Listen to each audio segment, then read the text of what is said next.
Maquiara Magia Productions. Puede que todavía estés dormido.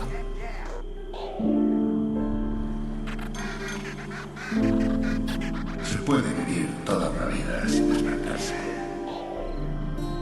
Todo el mundo dice lo que es mejor para ti. No quiere que busques respuestas, sino que crees en la suya.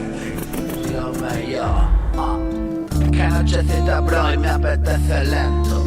Hagámoslo despacito, si nuestro lujo es el tiempo. No me corto, me falta siempre si se trata de algo nuevo. Tengo el relevo en el juego aquí. A cuatro patas el beat, tiki-taka mirando pa' ti. Tengo buenas amigas, y chirras amigables, abiertas como arcadas en el coliseo. Cojas tus rimas en arte, lo llevas, cortas tus miras de gas. La luz prometedora, corre caminos anduvo esas carreteras. Banca de avestruz, caracol, babeas, cuernos pa' mi sol, migas para garbancito, muchachito, piedras pa' que no te pierdas. No sé quién te ha contado el cuento, pero mírales, van asustados, todos sabemos por qué. No tuvimos tiempo, siempre más del 100%. En exclusiva, cabeza de cartel. Dar de que hablar para mal, hoy por aquí bien ya lo ves.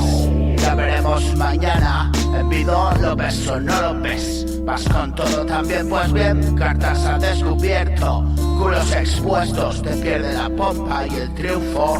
Tensa el arco al primer intento, Ulises disparo y centro, victoria legítima, Odisea 2021. Tu tragedia y griego en tu as, plas, tortas de maíz en caras pa' desayunar, con miel en los morros de la marrana que más madruga pa' ponerse bien cerdo. El reposo del trozo que te perdió.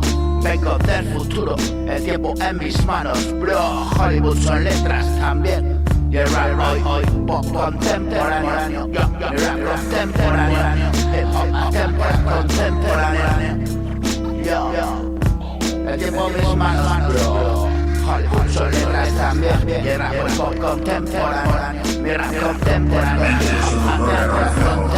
Reacciona ante todo. Mi rap contemporáneo. Pones a la cabeza de millones de pensamientos aleatorios. Recuerda esos pensamientos que te vas de ti y una pica en la punta de la cabeza.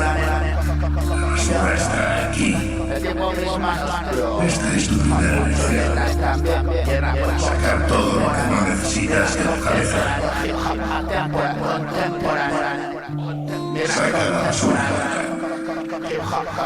La basura es cualquier cosa que te distraiga de lo único que realmente importa. Este mundo. Ahora. Cuando por fin logres vivir el presente, te sorprenderá todo lo que puedes hacer y lo bien que lo haces.